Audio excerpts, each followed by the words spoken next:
So today I want to talk all about carb loading before a marathon or an ultra marathon. So if you're somebody who has a marathon or an ultra marathon on the horizon, it's highly likely you'll be carb loading or carbohydrate loading in the days before the event. So if that's relevant to you, keep on watching, keep on listening.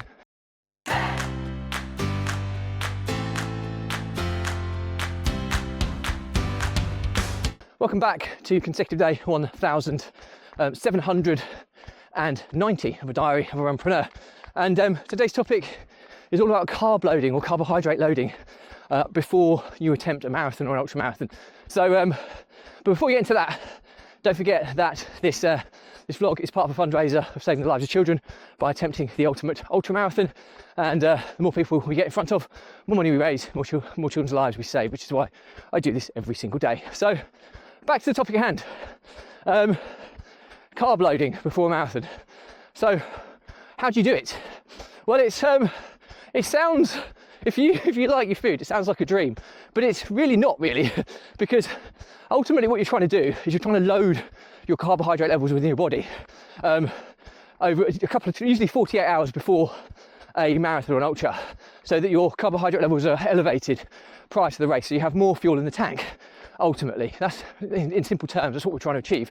But when you're carb loading, to get a sufficient amount of carbohydrate into your body to make it worthwhile, the target you're going for is between 8 and 10 grams of carbohydrate times your the number of kilograms that you weigh. So I weigh about 66.5 kilograms. So that's 660 grams of carbohydrate I need to try and consume in a day, which is, it's a huge amount. It's almost borderline impossible to do it without feeling bloated, sluggish, all these side of things, yet you're doing it to hopefully have more energy on the day.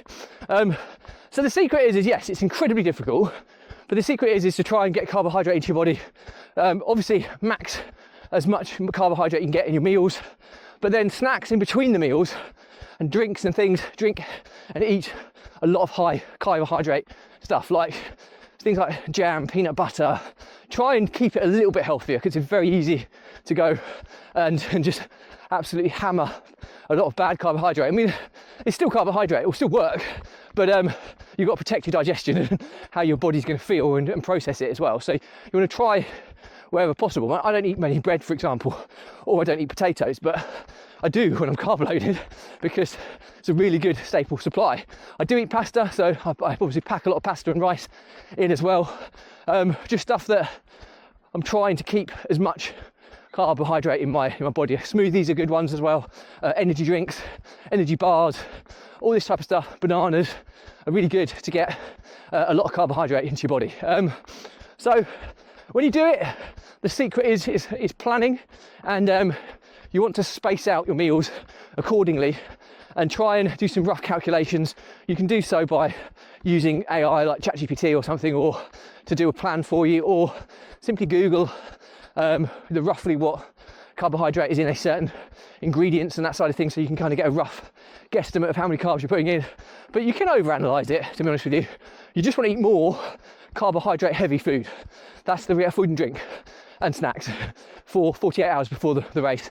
And on the morning of the race, you want to keep that carbohydrate loading process going, but hopefully you should have tested what your body can digest and can consume, and you should have a plan for the morning of a race day. Now I'll talk about this in a bit more detail tomorrow episode as I'm getting even closer to the start line. But hope you find that useful. I mean, learnings from my diet today is if you're carb loading, there are some key metrics that you need to understand. It's basically 8 to 10 grams of carbohydrate times your weight in kilograms. That's how many carbohydrate grams you need to take over the course of the day to effectively carb load. The reality is it's very, very difficult to do it, certainly if you're a bigger or heavier person. I mean, even for me, I'm 66.5 kilos, well that's 665 grams of carbohydrate after consuming, which is a huge amount within a day. So the only way you do it is when you've got that figure, break it down into chunks. So you might have 3 meals throughout the day, you might have 3 snacks. So you can start looking at possibly getting 100 grams of carbohydrates in your meals, and then I know you're not going to get 100 grams in your snacks, but you can certainly, you know, consume energy drinks and in between and things like that, which are going to help. But yeah, you need to break it down. And if you don't hit your target, don't worry too much. They're highly likely that you're going to get some benefit from it because you're already consuming more carbohydrates than you normally would, which is ultimately what you're trying to do. And then on the morning of the race, you need to keep this carb loading process going, but you need to make sure you're taking stuff that your body can consume and digest effectively so it doesn't cause you digestive system issues on the course when you're actually competing. So anyway, hope that's useful. Questions or comments, drop me a line. I'll respond to everyone.